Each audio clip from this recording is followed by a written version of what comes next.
slips right through my hands and drops down in the baby bucket. Well, I called it the baby bucket. It was actually for the afterbirth. And I was so just, wow. You know, it was like an amazing experience for me, but this poor baby, and luckily I had helped it go down because I was just kind of looking up at the heavens and helping it down, and it didn't get hurt, thank goodness.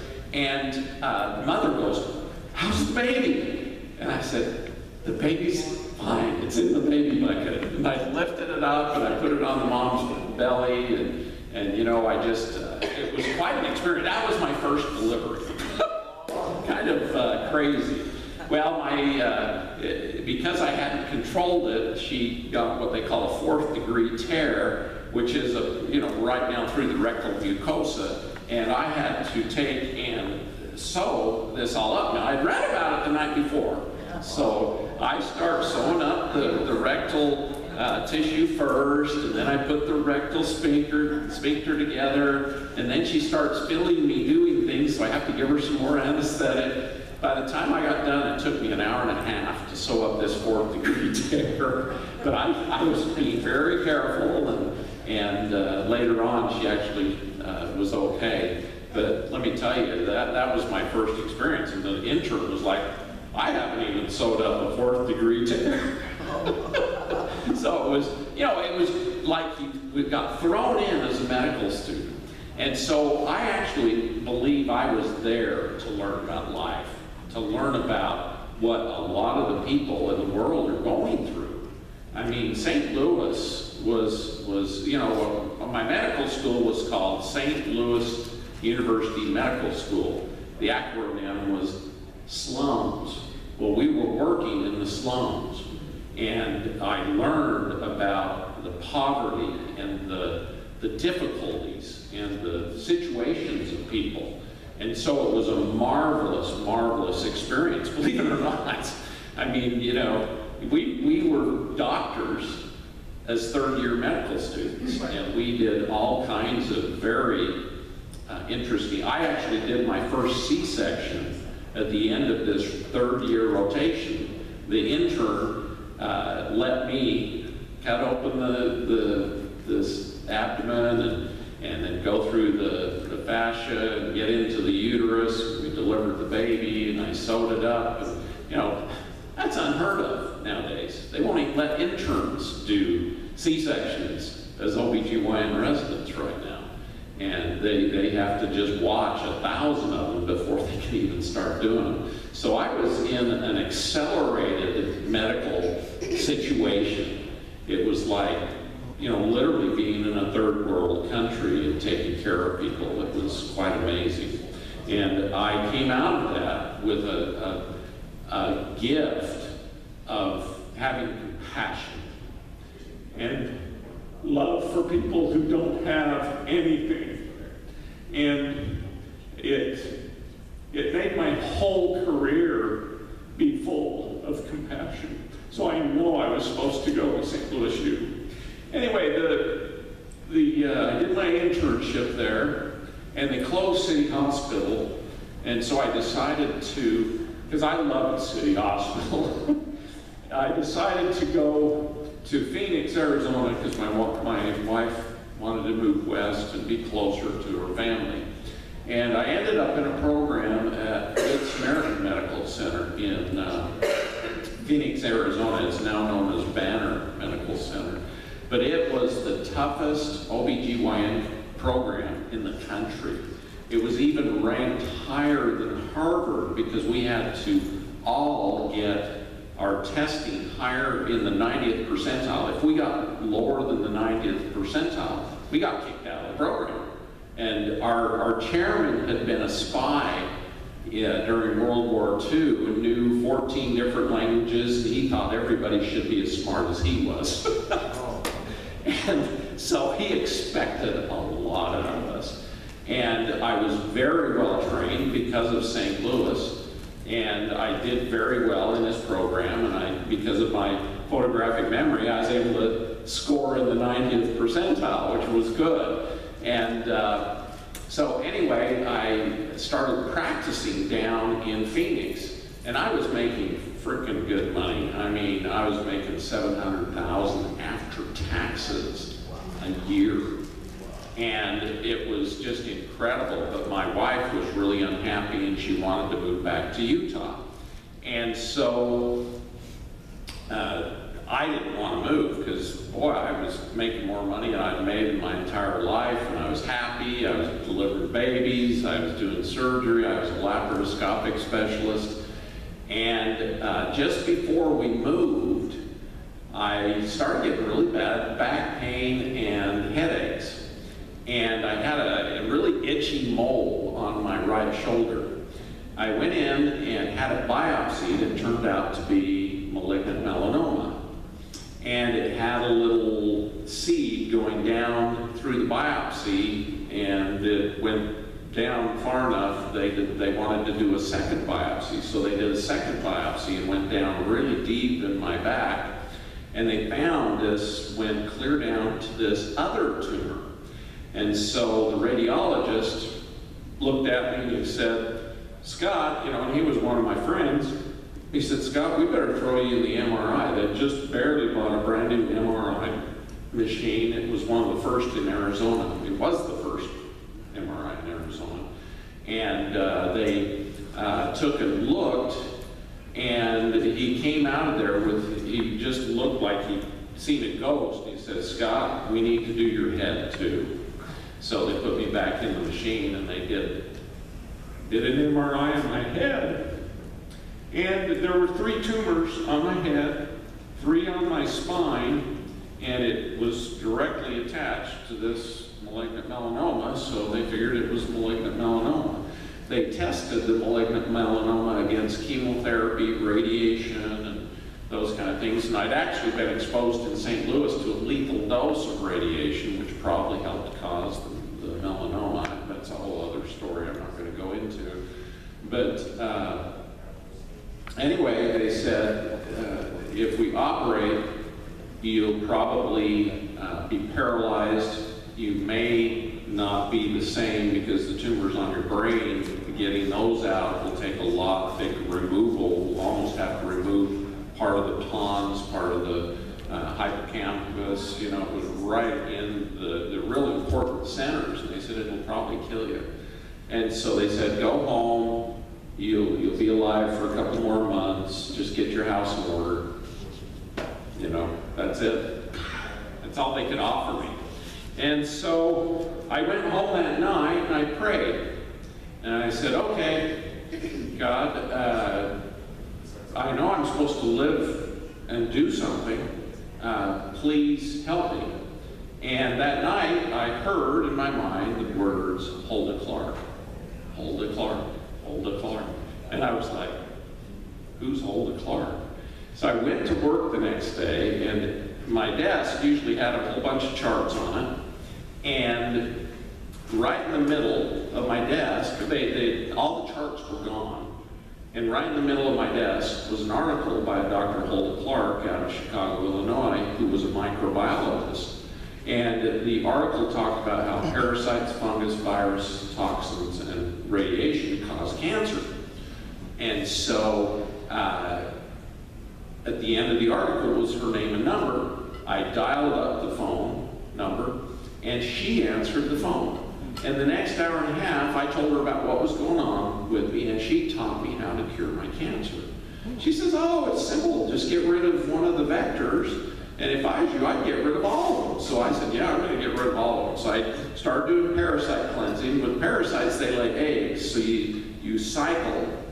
She told me to do a 14-day parasite cleanse, go off for 15 days, do antifungals, antivirals, and get the radiation out of my body using chlorella and spirulina, these kind of things. And she also said, do chelation therapy.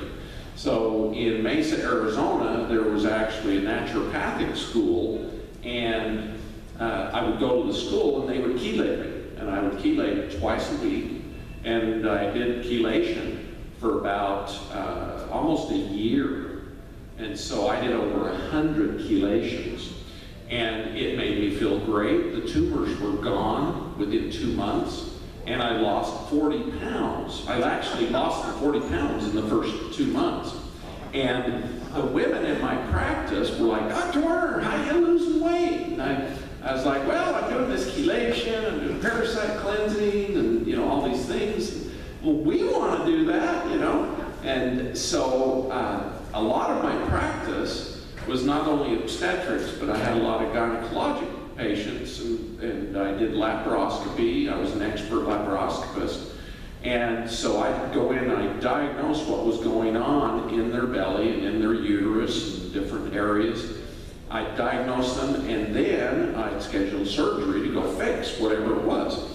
Well, these women started doing parasite cleansing, and they started doing the other stuff I was teaching, and I'd go in to correct the problems they had, and especially endometriosis would go away. And I'd go in to do the surgery, and there was nothing to do. And, so the hospital system started getting irritated with me because I would diagnose people with certain stuff, and I'd video it. I had videos proving they had it. And then I'd go in doing the surgery to correct it, and there wouldn't be anything there. And I was like, wow, why don't they teach us this stuff in medical school, about herbs and all this good stuff the earth provides. So I really started having a problem as an obstetrician gynecologist, because my other gynecologists I was telling this about, they said, oh, Doc, you're going to get in trouble if you don't start doing the standard of care. And I was like, that's not going to happen, is it? And I came to find out, yeah, the FDA started coming after me, the government officials. The hospitals hated me because I wasn't making them lots of money, because I was getting people well, not using the system. And so, anyway, we ended up moving up to Cedar City, Utah, and Intermountain Healthcare runs the state healthcare system there. It's actually a subsidiary of the Deseret Industries, which is a subsidy of the Mormon Church, I came to find out. So when Intermountain Healthcare made $1 billion in 1999, they donated the whole damn thing to the church so they could maintain their nonprofit status.